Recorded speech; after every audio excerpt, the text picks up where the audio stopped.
The silent lockdown. The day started like any other.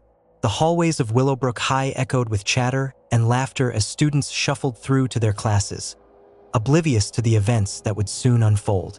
Located in the small, quiet town of Maplewood, the school rarely saw any disturbances. The biggest scandal in recent memory had been when the science lab accidentally caught fire 2 years back. But that day, something far more sinister was waiting in the shadows. The first sign came during second period. Mrs. Jackson was explaining chemical reactions to her chemistry class when the loudspeakers crackled to life with a sharp, hissing sound. "Attention all students and staff," the principal's voice droned. There was a strange note of urgency, almost fear, in his tone. "This is a code red lockdown. I repeat, code red. This is not a drill. All teachers, lock your doors. Students, move away from the windows and remain silent." A silence settled over the room, thick and uneasy. Students exchanged worried glances, unsure whether this was some twisted prank or an overreaction. Lockdowns weren't uncommon, but the tone of the announcement was unsettling. Mrs. Jackson's hands shook as she rushed to lock the door and pull the blinds shut, her usual calm demeanor replaced by an anxious energy that only amplified the tension in the room. Emily, a junior sitting near the back of the room, felt a chill race down her spine. She'd heard her fair share of lockdown drills, but something felt wrong. Her gut instinct whispered that this was different, that this was real. She tried to brush it off, but the uneasy feeling in her stomach only grew as the seconds ticked by. 10 minutes passed, then 20, then 30. The silence felt unnatural, oppressive. Not a single sound came from the hallway. The teachers' phones remained eerily silent. No reassuring messages from the administration. Mrs. Jackson had started pacing, glancing nervously at her own phone. Every few minutes, she glanced toward the door as if she expected someone or something to try breaking in. Suddenly, a loud bang echoed down the hallway, followed by a scraping sound, like nails dragging along the walls. Several students gasped, clutching each other in terror. Mrs. Jackson froze mid-step, her face drained of color. The scraping grew louder, closer. Emily strained her ears, trying to make out what could be making the noise, but it was unlike anything she'd ever heard before. Then, as abruptly as it had started, the noise stopped. The silence that followed was even worse, a deafening, oppressive silence that seemed to crawl under everyone's skin. What was that?" whispered Matt, a tall boy who usually seemed unflappable, now looking as pale as a ghost. Mrs. Jackson motioned for everyone to stay quiet, putting a finger to her lips. Her eyes darted around the room, and she seemed to be listening for something. Then, there was a faint knock on the door. It was so soft that at first, they thought they'd imagined it. But the knock came again, more insistent this time. It was slow and rhythmic, almost polite, as if whatever was outside was waiting to be invited in. Mrs. Jackson took a hesitant step toward the door. "Who is it?"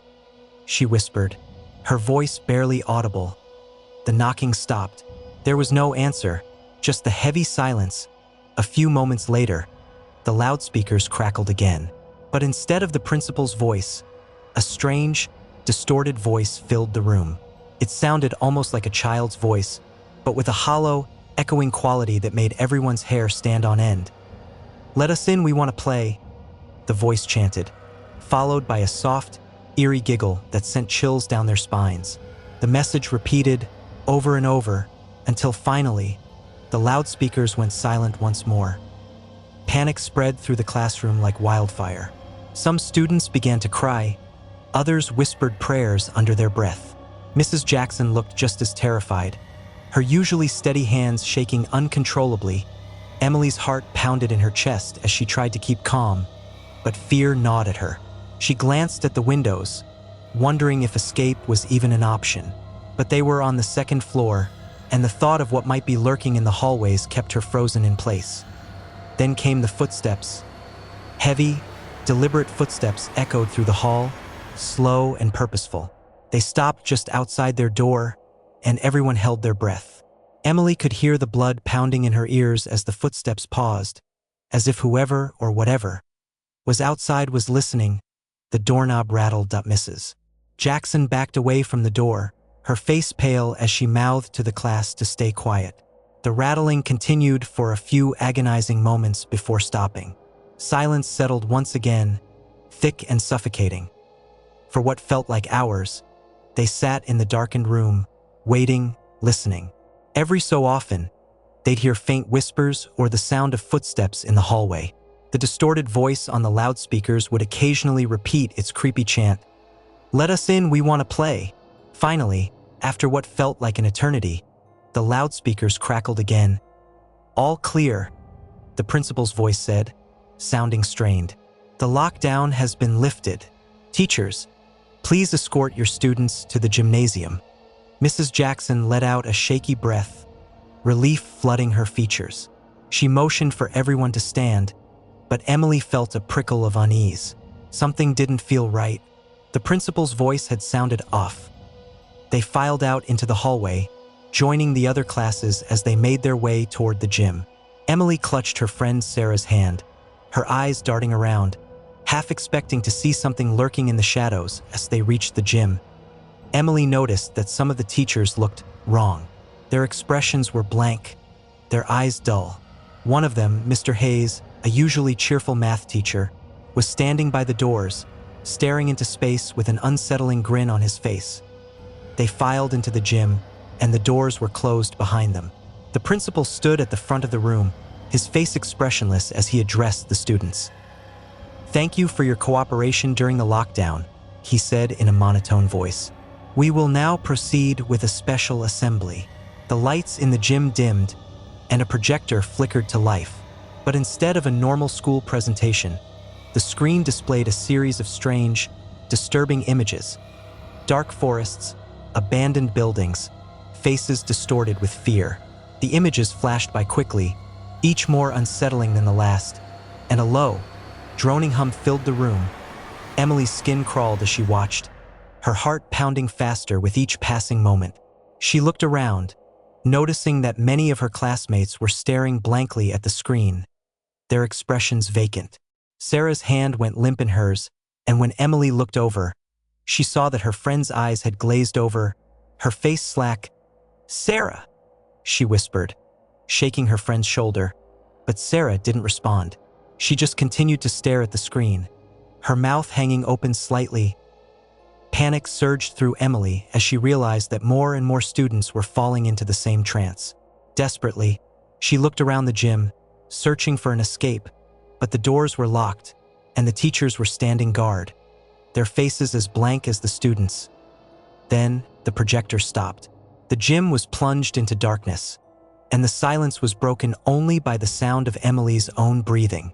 She felt a hand on her shoulder and spun around, only to find herself face to face with the principal. That he smiled, but there was something wrong with his eyes. They were dark, hollow, as if he were looking right through her. "Emily," he said, his voice soft and eerie, "why don't you join us?" She stumbled back, her heart racing as she tried to process what was happening. But before she could react, the gym doors swung open, and a figure stepped inside. That it was a girl, no older than Emily, with pale skin and hollow eyes. She wore an old-fashioned school uniform, her hair hanging limply around her face. Her gaze locked onto Emily, and she smiled. A chilling, twisted smile that sent a wave of terror through her. The girl took a step forward, and as she did, the students and teachers began to chant in unison, their voices low and lifeless. "Let us in, we want to play." Emily backed away, her mind racing as she searched for a way out. She spotted a small, unmarked door near the back of the gym and bolted toward it, her heart pounding in her chest. She pushed it open, stumbling into a dark, narrow hallway that seemed to stretch on forever. Behind her, she could hear the voices growing louder, closer. "Let us in, we want to play." She ran down the hallway, her breath coming in short, panicked gasps. The walls seemed to close in around her, the shadows twisting and shifting in ways that made her question if she was still awake. But she couldn't stop. She didn't dare look back. Finally, she burst through a door at the end of the hallway, finding herself outside in the cool night air. She looked around, disoriented, trying to get her bearings. The school loomed behind her, dark and silent, as if the events inside had never happened. Emily stumbled down the street, her mind reeling, desperate to find help. But when she glanced back, she saw the pale, ghostly figure of the girl standing in the window,